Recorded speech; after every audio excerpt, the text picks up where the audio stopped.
Blinking heck, my ceiling is sagging and cracked. The plaster has come away from the laths and is flapping around.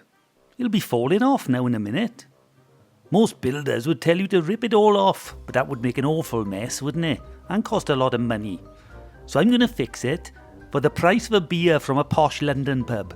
And the best bit is, I'm not going to create a speck of dust. First thing you have to do is prop the ceiling up. You don't want it falling down when you're working on it. Righto, up into the attic. Now you have to gently tickle all the plaster keys. Some people call them lugs.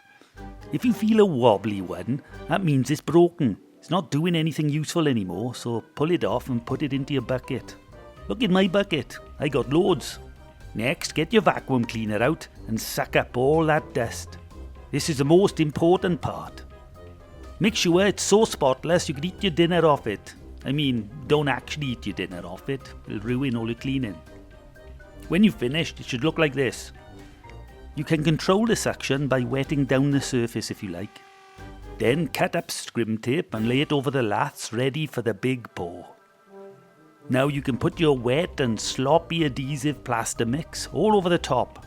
Keep working and pushing it down through the scrim and laths to ensure you have excellent contact with the top of the plaster ceiling.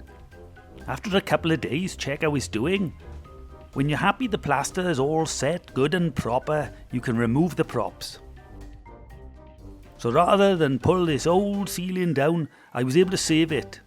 3 years later, it's looking great, and it's as sound as a pound. If you want more in-depth details, you'll have to watch my longer video. I've got loads more problems I have to deal with, so if you like this sort of thing, stay tuned. Jones the Splinter, signing off.